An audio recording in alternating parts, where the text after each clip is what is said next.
Hi, everyone. Welcome to today's webinar. My name's Haley, and we'll get started here in just a few moments. Please let us know where you're either viewing or listening from today, as I'm coming to you live from very chilly Connecticut. It has been kind of course, New England weather, flip-flop between a little bit warm, a little bit cold, a little bit of snow, a little bit of rain. So welcome, everybody. Hope everyone is having a wonderful Tuesday so far. Welcome. Hello from Washington, D.C. Welcome.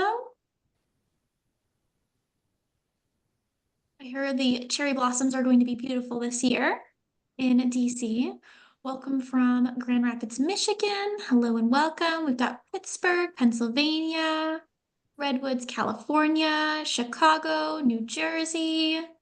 Welcome. Hello from Maine, New Jersey. We've got the Mountain West.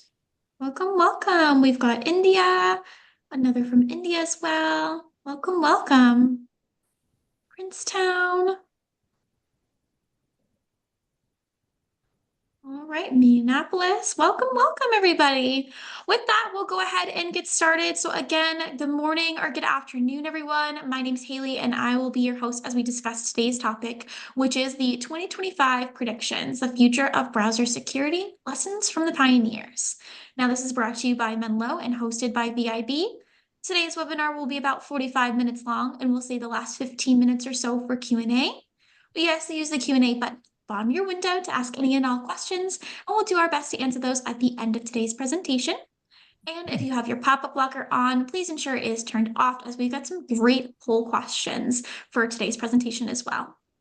And now, without further ado, I'd like to introduce our speakers for today. We have Andrew, Vice President, Cybersecurity Strategist at Menlo, and Karan, we've got Product Manager, Chrome Secure Enterprise Browsing at Google. All right, guys, you may take it away. Hey folks, we're gonna pack agenda today. We're gonna have a little Q&A with Kieran and I. We're gonna kind of talk through what each of us is doing in enterprise browsing, and also what Google and Menlo are doing together. We've got some collaboration going on. We have polls along the way to keep it engaging. And then as we get towards the second half, maybe the end here, we'll walk through the kind of top 10 lessons that we've learned as we try to secure browsing using Chrome and the Menlo cloud together. So Kieran, with that, I'll just kind of kick it off. Prematurely hit the button there. I'll kind of kick it off. When we think about browsers, which have been around for 30 years, what specifically differentiates enterprise browsing from browsing to you? Awesome. Yeah, super excited to be here, and great to see that we have 100+ people joining from across the world. So, hey everyone, enterprise browsing, it's primarily the use case is accessing work resources, right? People traditionally used to have multiple applications to access work resources, but nowadays it all happens from within the browser. Of course, there are exceptions for specific scenarios where you might have to download an application, but usually, the browser is the place where your employees stay productive.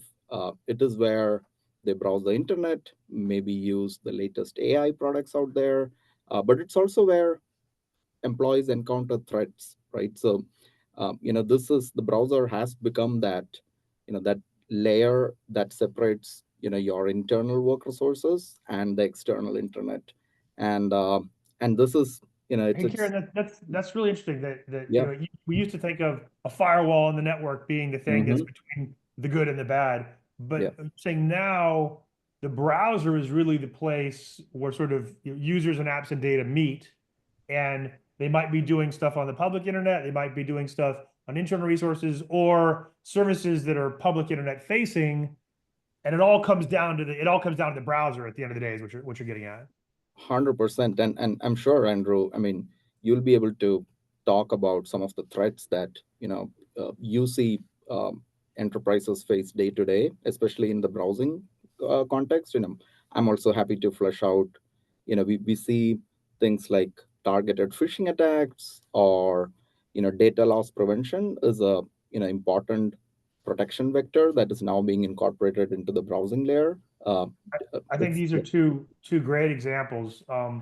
DLP used to be something that you could scan in the network. I mean, just sort of in the old days, a bigger, better firewall, and let's scan what's going past. Well, those firewalls don't see any of it now, and there's risk of losing data down into the browser, and then who knows what channel goes out after that.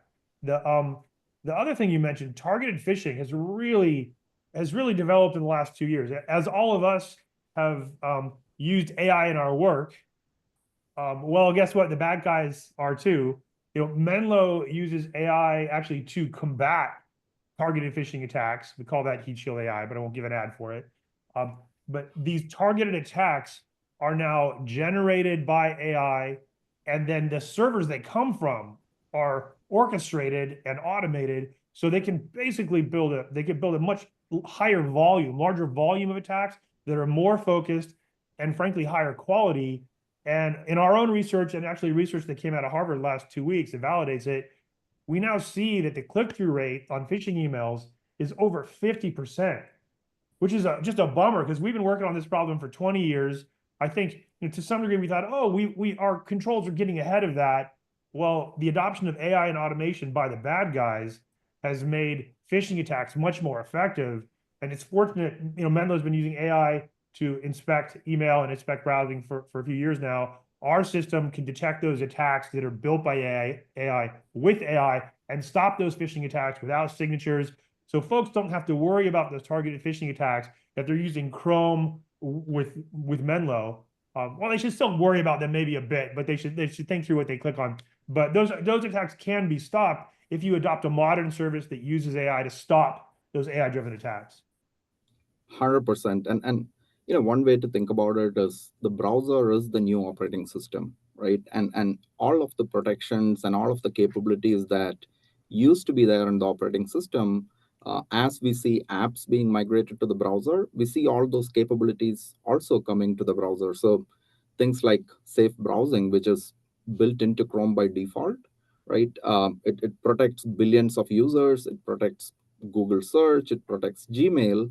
But as an enterprise user or as an enterprise administrator, you might want to tweak it, right? So for example, if you're a consumer user, when you see the big red screen that says, hey, be careful before proceeding to the site, you have an option. We give you an option to bypass that warning, right? But as an enterprise administrator, you can enforce controls. So you can say that, hey, if you're accessing work resources from my computer, if you see that warning, you're not allowed to bypass it. And as an administrator, we can also give more visibility, right? So, how many of your users actually saw those warnings? How many of your users clicked through those warnings? And especially in the targeted attack use case, you can do analysis like, hey, I saw this email being sent to one of my users. Now with visibility, you can understand whether was this a targeted attack on my organization? Did someone else get those features, those emails as well? So yeah, it's a really interesting space. And I think, especially when it comes to remote browser isolation and some of the work that Menlo is pioneering in that space, it adds a layer of air-walled type of protection so that, even though the browser is the new operating system, maybe you want to go one level deeper and you want to have one additional layer of protection on top of that, right? I think in all, you said so much important stuff there, but kind of working backwards from it. In all things, virtualization and separation is a tactic to increase security, and the work we're doing together to make decisions about what's local, what's remote, what is a threat that ought to be isolated. This is something, over time we'll be able to make sure that the right thing happens in the right place.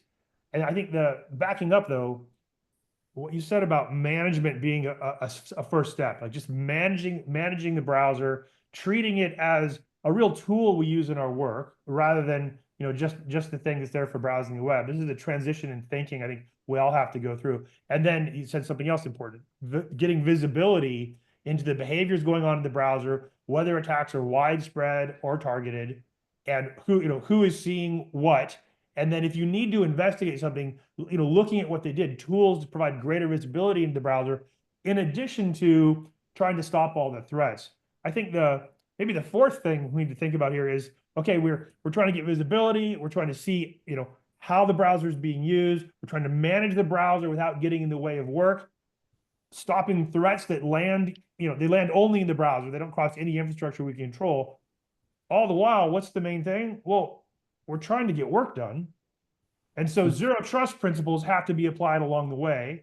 And I think that's a critical maybe way to think about it. There's management and visibility, there's protective measures, there's defenses, and then we need to have an easy way to do zero trust. I think that's what we've delivered together, which is the defenses we need, the management and visibility that are critical, and then zero trust that gets all the way to the browser. Doesn't matter if you control the network or not, and that's easy to manage, to deploy and manage, because that's been a sort of what's the word? Sort of a bugaboo or a problem with zero trust. Is it's been difficult to deploy at scale. I think by focusing on the browser, we've made it easy. With that, we've been talking a bit here, so maybe I'll pop over and just put up poll number 1, and just ask some questions, get some feedback, and see where we land. So poll number 1: what percentage of your employees primarily use a web browser to perform their daily work tasks? We have some good data here. There's external data from analysts and such that shows that a large percentage of users do all of their work in the browser, and that most users, I'll give the numbers we have when we see the numbers here. I don't want to seed the poll. Most users spend over half their time in the browser, and I'm more and more spending time in the browser as I use Gen AI tools, or the side projects here and there, even in the browser to write code now and then, because the tools are just embedded and available right there in front of you. I do note that someone said that if you're on a trucking, if you're at a trucking company with a legacy tool, maybe not so much. So let's see what the poll says.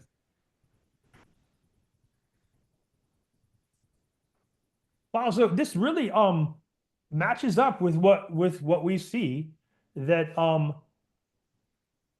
most employees spend most of their time in the browser. So about half, 3/4 of employees are there. And then there is definitely, those employees. I mean, if you're working on a line, if you're flying a plane, you're not in the browser.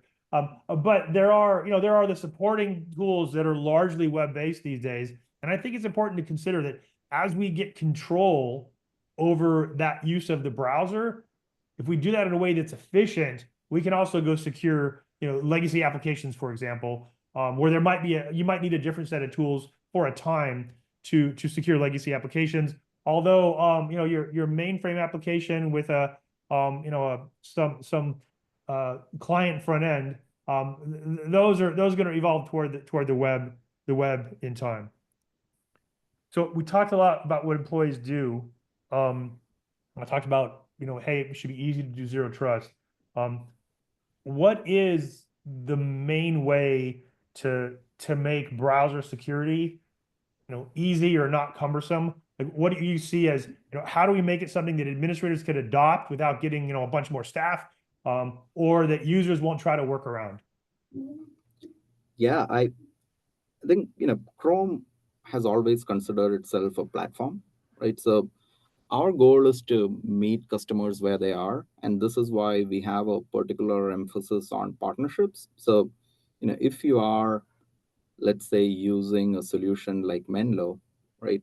We want to make sure that, we have a tight integration so that you can have the best experience for accessing resources through Menlo in Chrome, right? So that's our end goal, right? We want to meet customers where they are, and along with that, we also want to make sure that security vendors have access to what Chrome sees, right? Chrome as the browser doesn't need to break TLS or inject code into the browser to understand whether someone is trying to print something, right? So we have the capability to really understand what is happening and what the user is trying to do.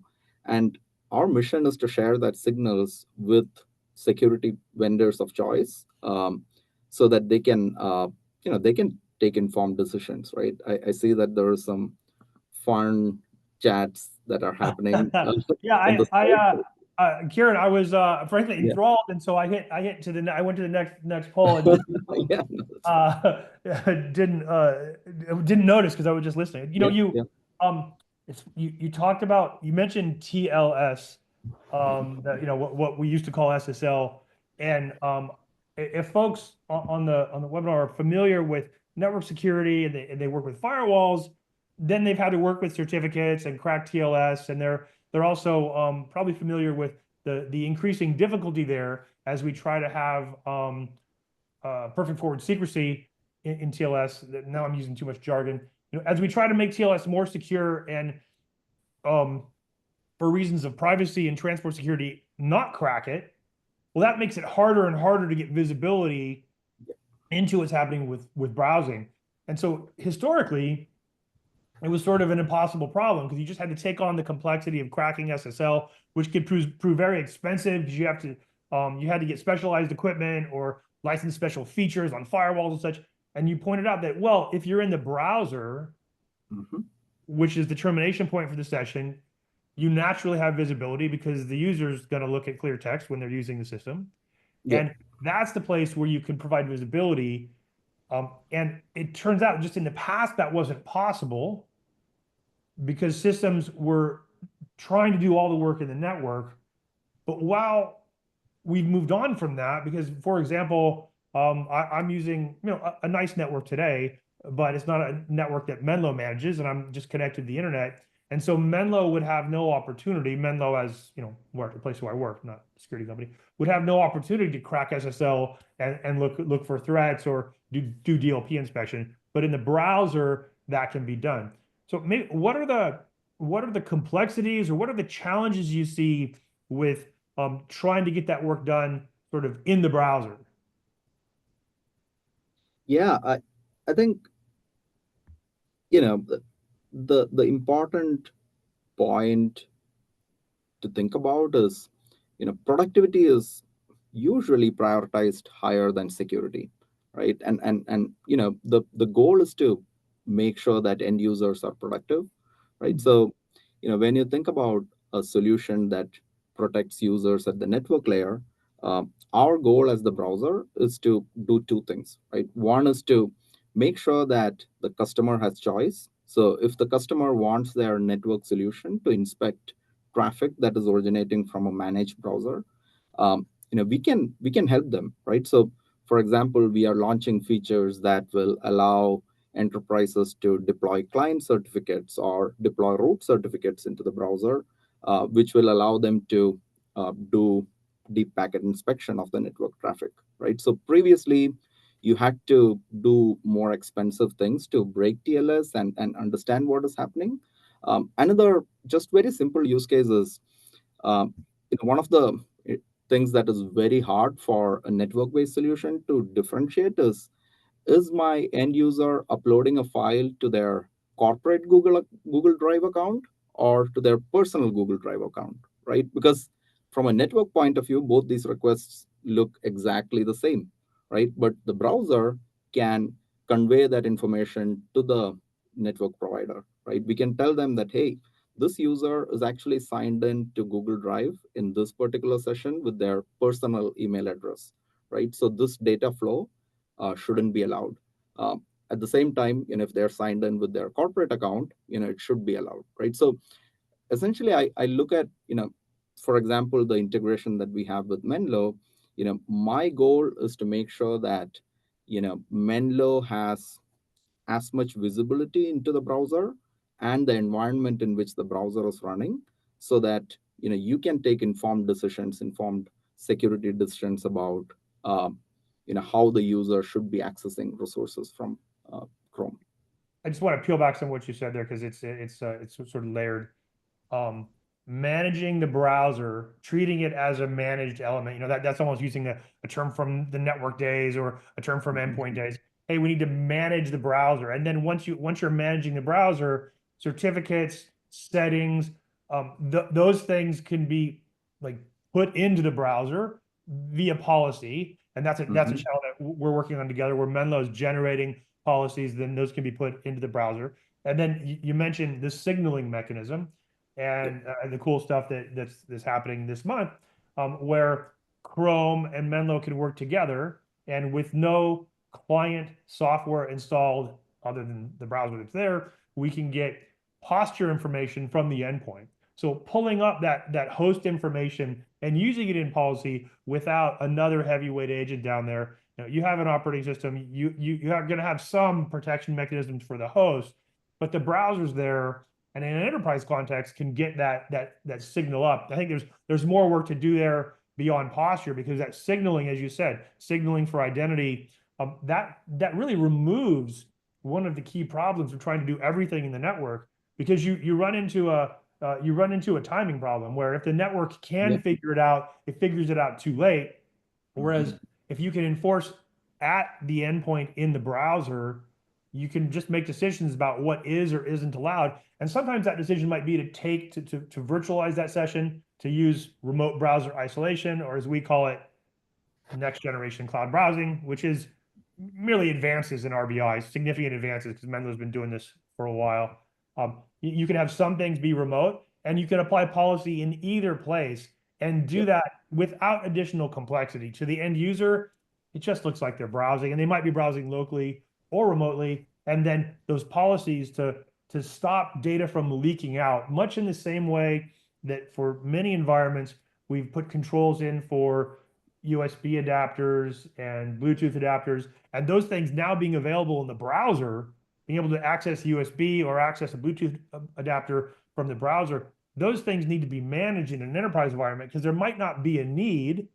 And in fact, you probably want to cut off channels where data could leak out, because it's less, losing a credential to a phish and like losing control of an enterprise that way is bad.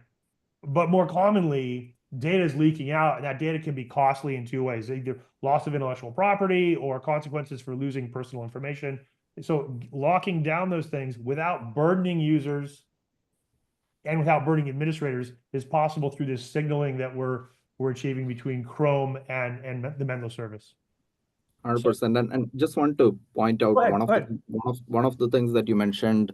So the unmanaged use case, right? This is it's a very new and unique use case that is so let's just flesh that out, right? So imagine you're working from home, and your employer lets you just buy a laptop from Amazon and just start working, right? So that's one use case.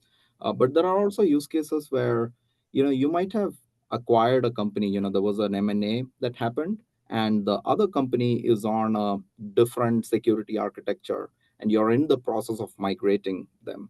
A third use case might be a vendor use case, where you have a vendor who has to access your corporate resources, but the laptop or the device is owned by the vendor, right? So you can't go ahead and install client applications on those devices.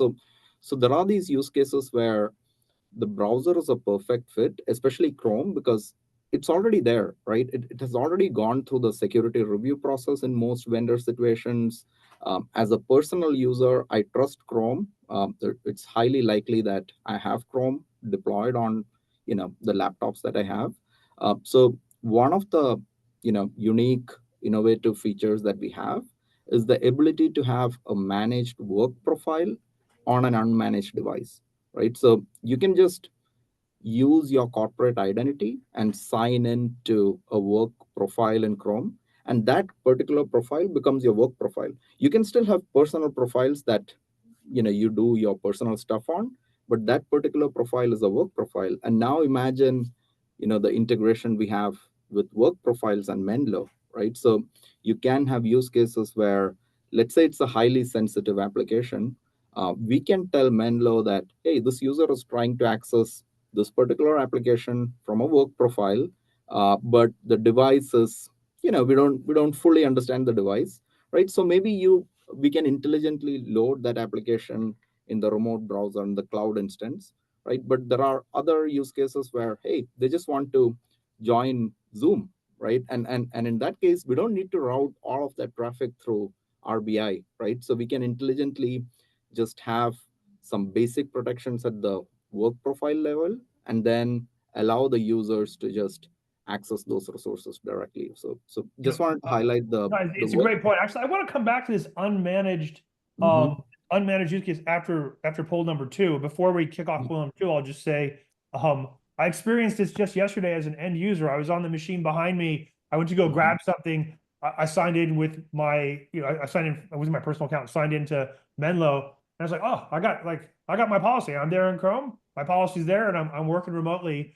And it was seamless. I only noticed it because we've been working on this stuff, and so I saw it. I saw it happening.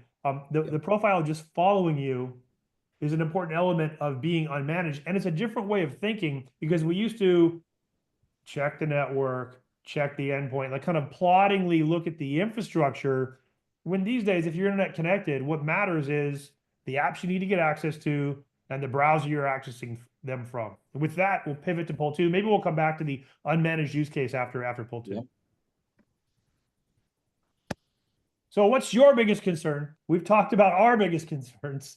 Phishing attacks, data leakage, the browser operating outside of Zero Trust. If you're kind of operating in the infrastructure model, the browser might not even be part of your Zero Trust plans. And finally, unpatched browser vulnerabilities. So I'm always worried that someone's going to think I'm beating up on Chromium and Chrome, and that's not the case at all. But these browser vulnerabilities last year was rough because there's so much functionality in the browser these days.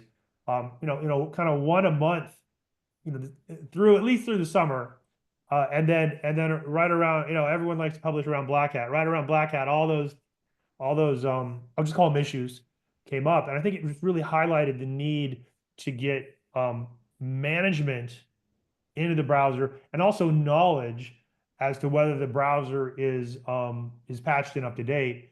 And then as you patch and get up to date, well, there's new capabilities there, so those ought to be managed now as well. So I think it's important to get the browser under management, but in a way not like unified endpoint management, in a way that's lightweight for administrators.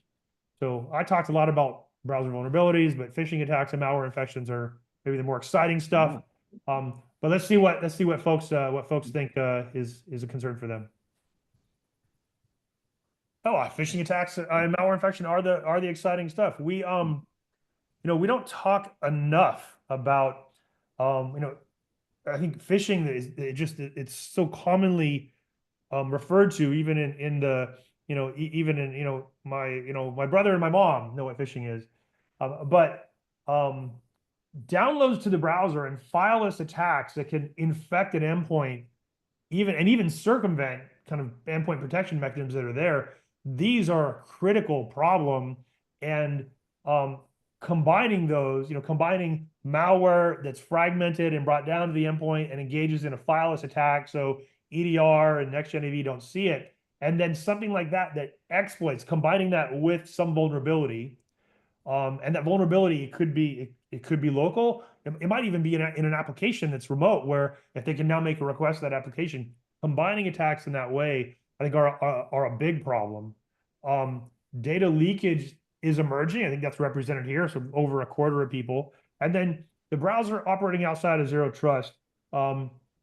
Maybe it's just too much jargon in that one. But so it's 1 in 8 here are concerned about that. It looks like folks have gotten their arms around vulnerabilities, and maybe they're patching and updating. That's good news here. But bringing the browser into the Zero Trust architecture without having to rebuild your network, rebuild all your endpoints, try to do that all over again, the work we've been doing for decades now, I think is emerging as important, because we got to give access to the applications that people need. They might be inside of an enterprise network. They might be a SaaS service that needs governance. It might be an AI tool, and that AI tool, some companies might be internal, or it might be a very popular AI tool like Gemini.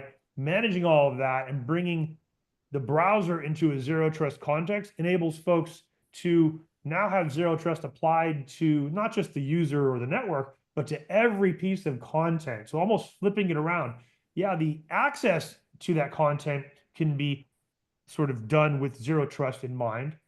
So validating every element of the access, but also that content coming back, you can apply zero trust principles to that and decide where it's going to land in a way that conforms to policy, which will in the end protect the data that people are trying to work on every day. So as we roll forward here out of zero trust, I want to come back to the unmanaged use case a bit.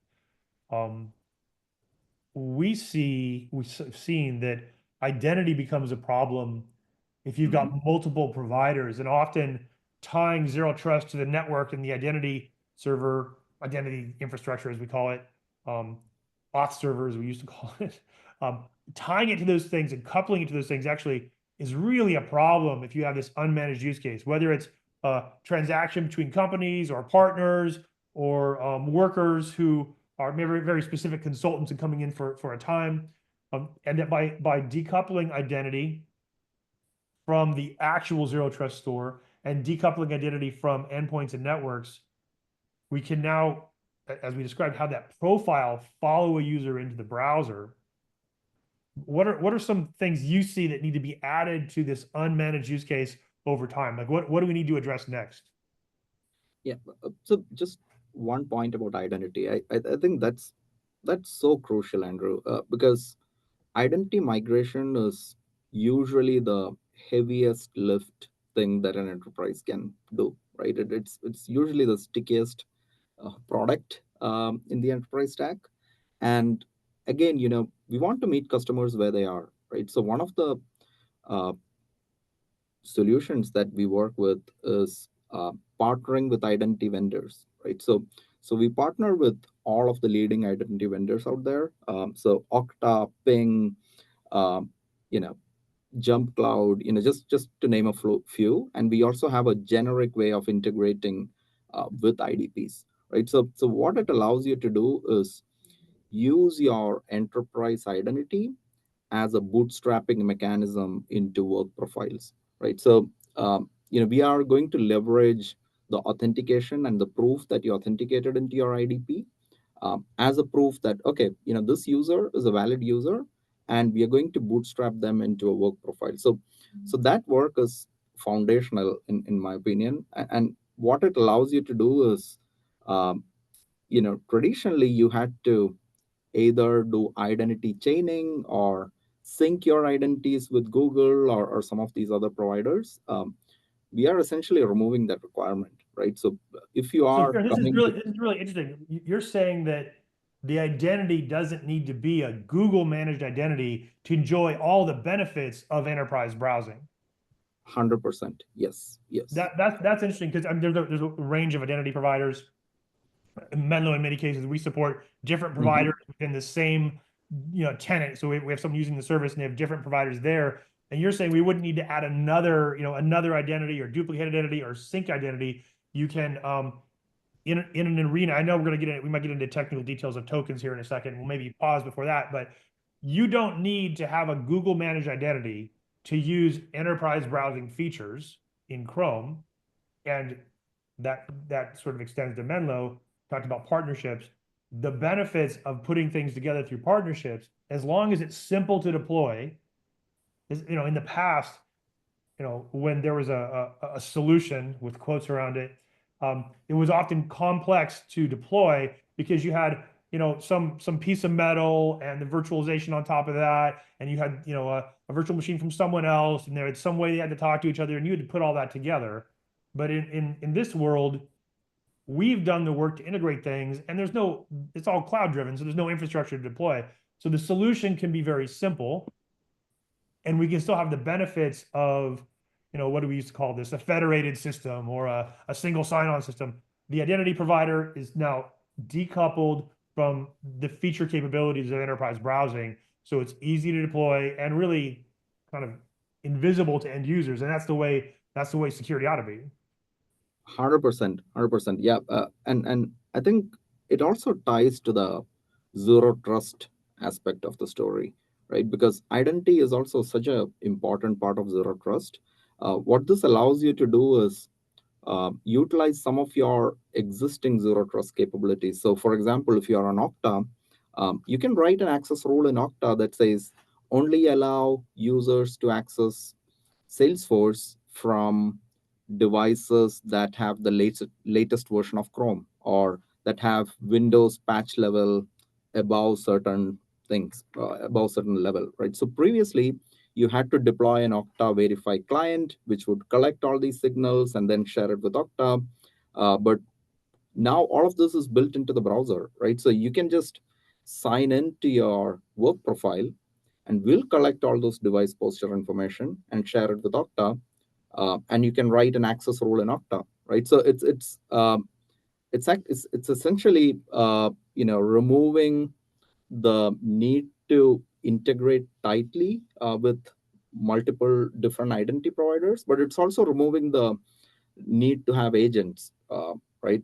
Because Chrome is the agent. That is the vision that we have. Yeah, I think that's that's as we move to poll 3 here, that's an important point, that notion of a loosely coupled system, which sounds maybe like, we're doing, cowboy software, but we're not. A loosely coupled system is really driven by data and signaling versus I have a heavyweight client here and another heavyweight client when I've already got a universal client in the browser. So poll number 3, waiting for it to pop up. So given what we've heard, given what you might have thought about enterprise browsing that brought you here today, what's in the way of bringing the browser into the enterprise fold, really using the browser as a tool that's managed, that protects users, and that is the way to get access to applications while protecting the data associated with those applications? So we've all got budget constraints. Sometimes we don't have the skills or the tool we need to get a job done internally. Maybe don't have that. Anything new can be complex, especially if it's in high technology. Brand new stuff can sometimes be complex to roll out. Or hey, maybe you've solved the problem, and you don't think you need to move into the era of enterprise browsers and browser security. We all, as Sam here said, we all have budget constraints. Yeah, I don't know if I misspoke there. I was just having this discussion in an internal meeting earlier today. There are budget constraints. One thing about the combined solution for just taking a start to manage the browser is that it's a really cost-effective approach. If you want to manage policy in Chrome, I don't want to speak for you too much, Kieran, so I'm gonna stop in a second. But if you want to manage policy in Chrome with Chrome Core, is a very cost-effective approach, and the same is true of the browser posture management element that automates that configuration from Menlo. The Menlo version is licensed and it's a subscription, so not quite the same as Chrome Core, but together, Chrome Enterprise Core and browser posture management for Menlo are a pretty cost-effective solution. I'll let you talk about how cost-effective Chrome Enterprise Core is, Kieran. It's $0, right? So there are multiple ways to start on this journey, right? And in my opinion, the simplest way is to start managing your browser, right? It's a very easy to do thing, and it's very lightweight.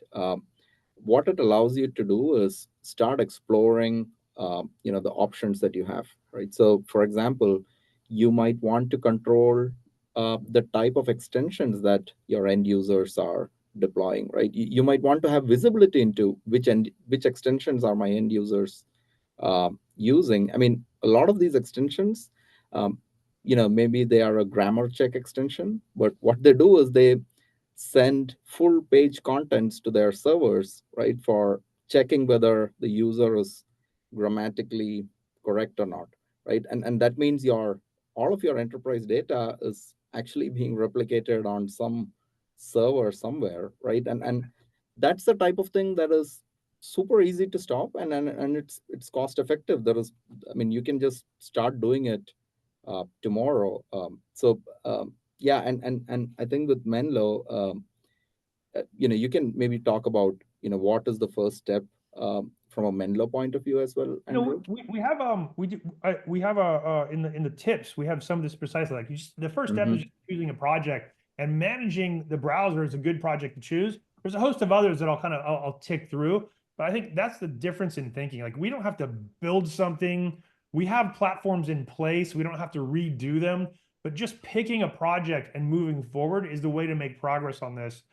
From if I was in, if I was working for the CIO or I'm in the security group, there's different projects we can choose just to make progress.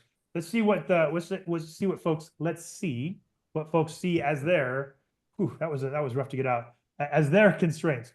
So budget constraints are always the thing. A cost-effective approach here is important. I think the cost of rolling out some new agents, another piece of software, there are operational costs. If someone wanted to follow up there, we have some sort of analyst financial data I can share on the costs of rolling out another system. It's actually, in many cases, more than the license cost of rolling out another new system. So whatever the license cost is, you can kind of multiply it by 2, and that's the cost of rolling out another system. Multiply 2 is a rule of thumb. If you want more information, just please follow up.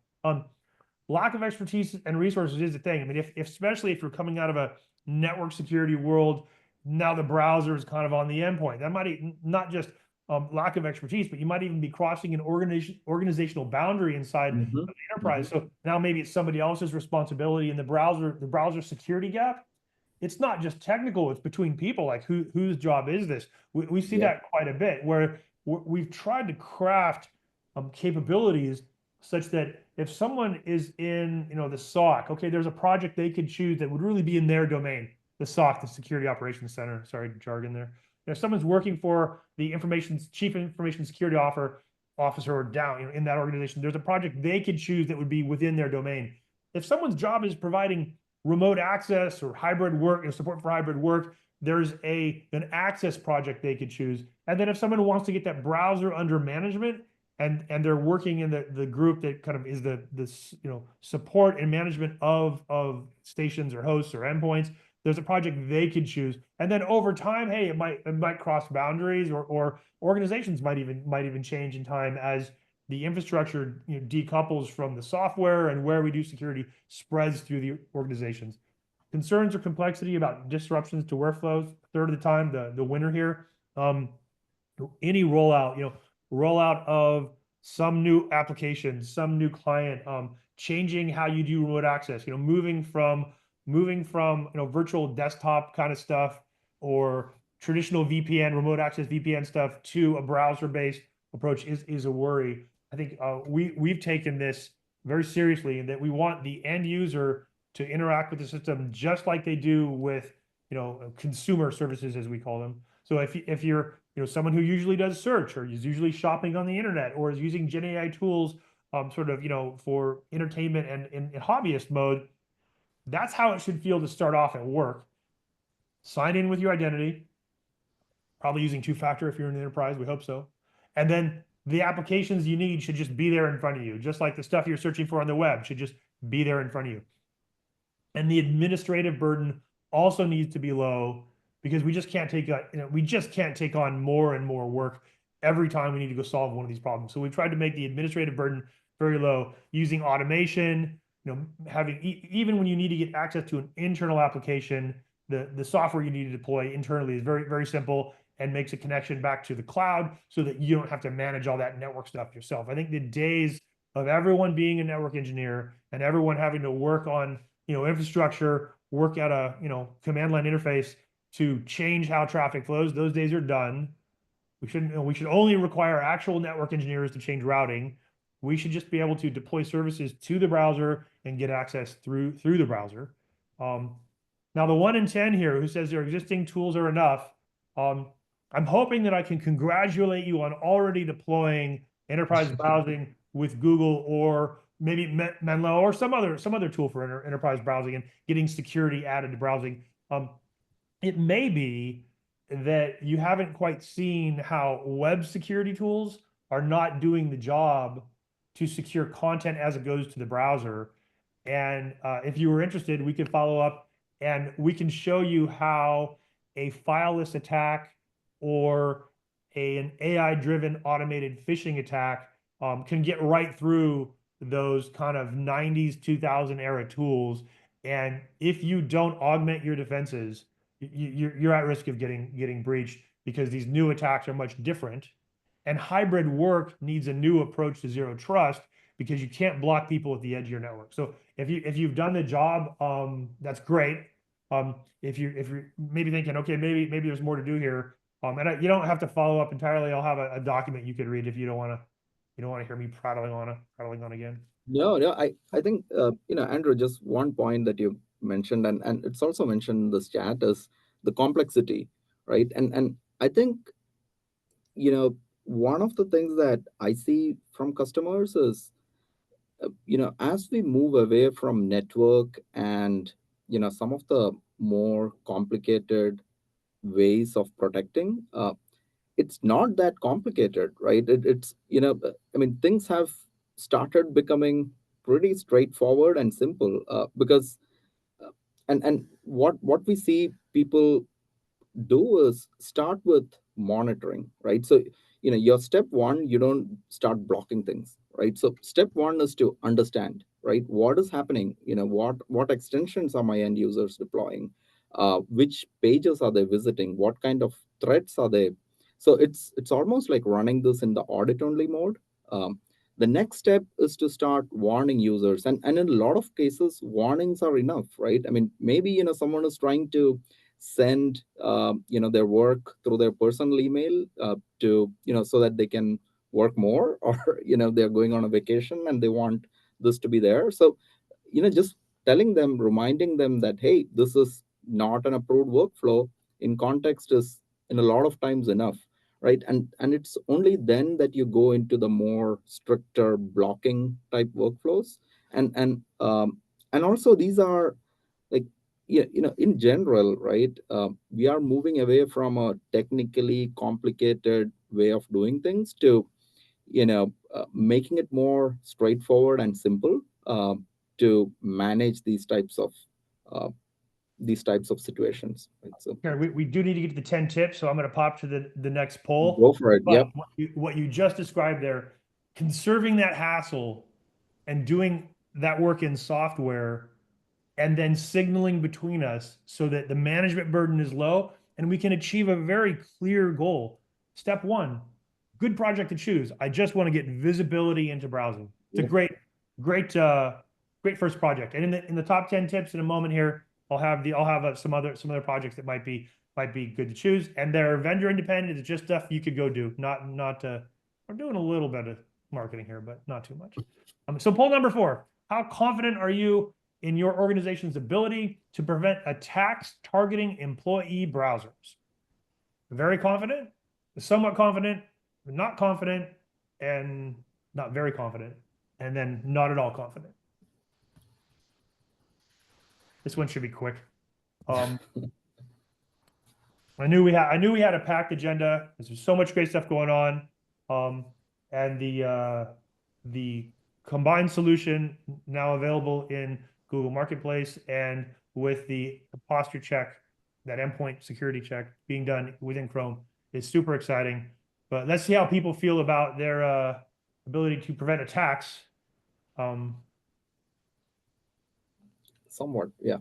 That's that 11 to 14%. Those are the folks who've already deployed it, or maybe not. I don't know. They're just confident. They're just always confident. I think there's there's that 2/3 of people who are like, hey, I can prevent attacks.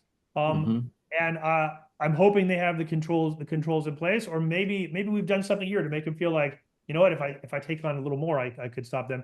And then not feeling confident about attacks, I think that should drive action, because we see folks who have a little breach, maybe a contained breach, if they don't take action immediately, that little breach, maybe a phishing attempt that almost happened, or some endpoints that needed to be re-imaged but it didn't spread.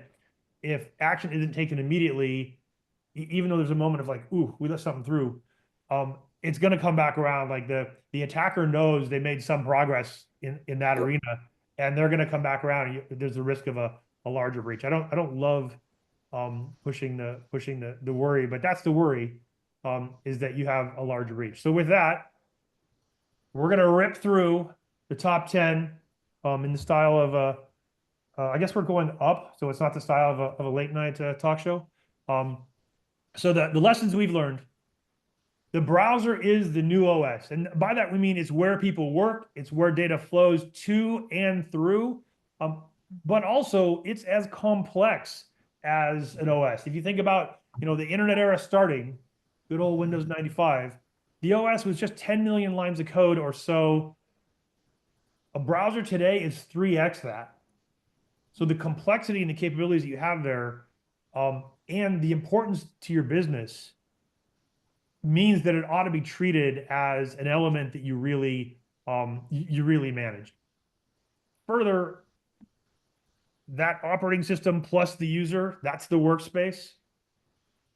Attackers have figured out how to get around, or that they had to get around, an edge that's not public facing anymore, or an edge where vulnerabilities like Citrix Bleed or Log4Shell, where the vulnerability that caused those exploits, those things are managed in a better way. And so as it's gotten harder in some cases to go after public facing edge of network attacks or go after an endpoint host, they've redirected their attacks doing fileless attacks that go through the browser.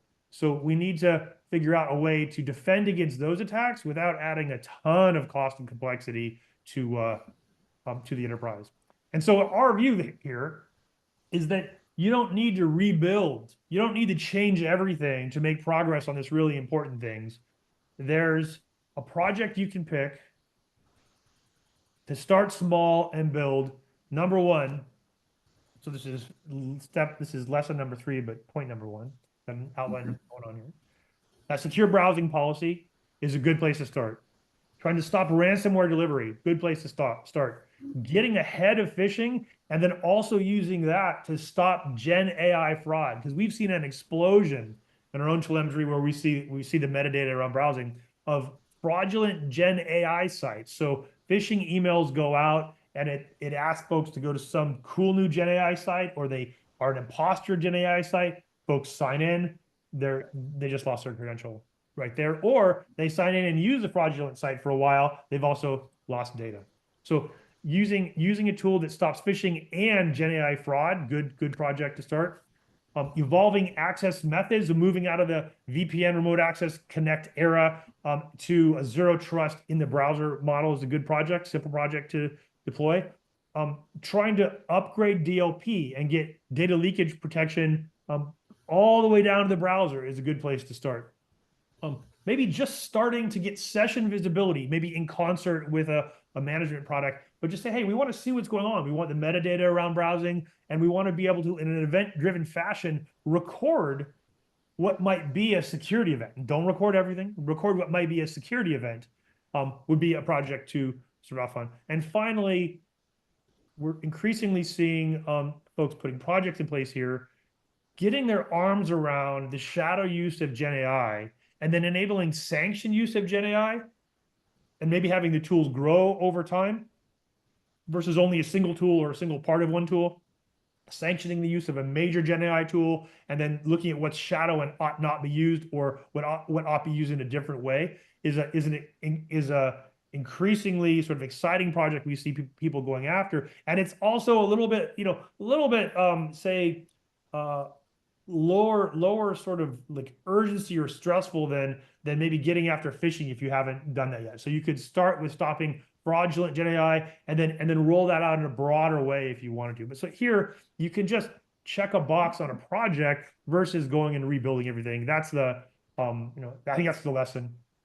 Number 4, look at where you might be weak. If you have a large hybrid work environment, if you've got an older application that's web-based and facing the internet, maybe that's something you want to get control on. So just thinking about what controls would map to a project and be an easy way to make progress here is a good first thing to do. Finally, don't take on the cost of duplicating a browser. Chrome Enterprise Browsing is there today. Chrome Enterprise Browsing works with a range of security and identity providers. we can put these things together in a way that's cost efficient and super effective and doesn't have the risk of another endpoint agent that might break or might itself have a security risk in time. Duplicating the cost duplicates the risk as well. Number 6, trust the leader. The Chromium project, of course, associated with Chrome. The Chromium project is really where the renaissance in browsing started. 90% plus of browsers today are rooted in Chromium. Menlo's own secure cloud browser, what's behind our next generation of remote browser isolation, works with Chrome. So you've got Chromium browsers working together to put local browsing, to have local browsing occur where it ought to in a managed way, and have cloud browsing occur if there's a threat environment or a risk with data that you want to control a little more. Those things can work together, all rooted in Chromium. 7, bringing zero trust to the browser is critical. We can't have the assumption that we used to make about, oh, if I plugged into a network, I'm safe because I'm physically plugged in. That was not a good assumption. Or if I'm on a managed machine and someone authenticated, we're safe. That was not a good assumption. Leaving the browser outside of the zero trust sphere and not operating with zero trust principles inside the browser is not a good approach. So bringing the browser into the zero trust arena is critical.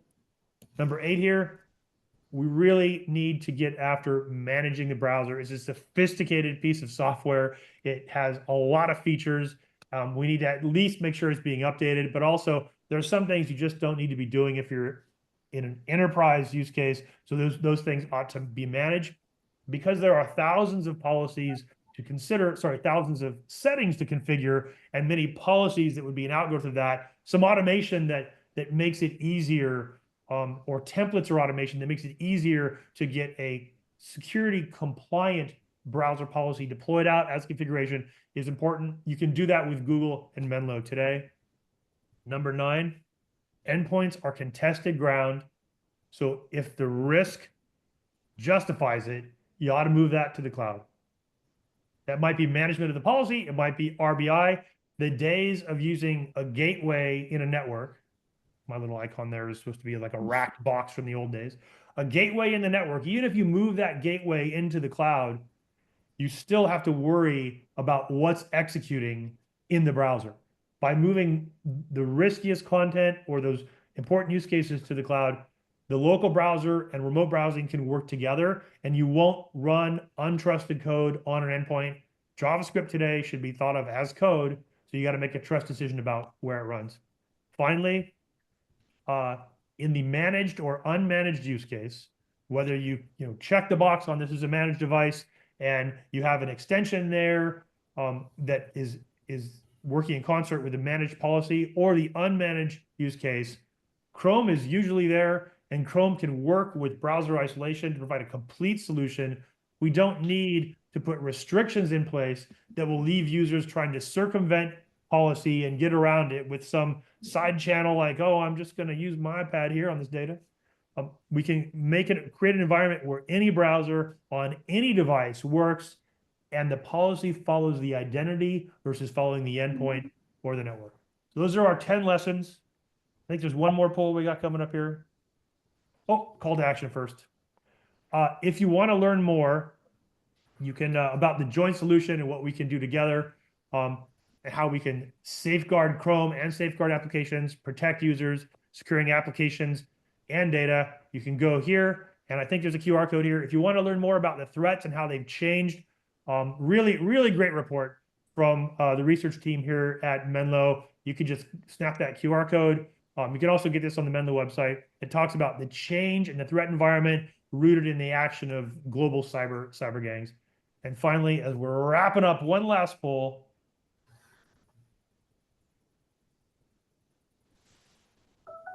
How do you assess the importance of secure enterprise browsing? Very high, high, where it's interesting, but don't think it's useful, or low. We've already done this. That's that 1 in 10. We've already done those the folks at the front of the class who've already done the work. They're just here to be entertained. Oh, one more poll maybe. We almost fit it all in. I'm gonna go over time. Hey, thanks folks. I hope this was engaging. Thanks folks for staying around for the polls. Poll number 6. What more could we do? A technical white paper, a data sheet or solution brief on what Google or Menlo are doing together. We've got great customer case studies. You can see how things are actually working out there. If you want to talk to a salesperson, we're happy to make that happen. If you want a live demo or recording of the webinar, that's something we can provide. And if you've already got it solved or you're just too busy, you can tell us this isn't the right time as well. We're not going to have time for a Q&A. Hey, Kieran, I'm not going to totally put you on the spot here. We had so much going on. I think it might make sense for us to follow up and do a pure Q&A session. Just maybe get some questions beforehand and spend some time not talking about stuff that we talked about already and sort of plan to tell the world about. Let's just take some questions from the outside, maybe do a sequel. For sure. Yeah, I think there are some fantastic questions in there. Let's do that, right? I think that'll be super useful. Hey, gang, we'll work on getting a Q&A session going where we can just answer some questions. And I knew the agenda was too packed. I really thank you for hanging around. And you want to see those final? No, we're done with the polls. Sorry there. I think that's it. Awesome. Perfect. That sounds fantastic. With that, we can go ahead and close out the webinar today. I hope everyone enjoyed their presentation today. I hope everyone enjoyed the wonderful insights from both Menlo and Google. Go ahead and finish up that last poll question as we wrap up. Of course, if you have any questions through VIB, you can more than welcome to reach us at webinars@vib.tech. If not, I hope everyone has a wonderful rest of their day and a fabulous Tuesday. Thanks, everyone. Bye, Thank everyone. you.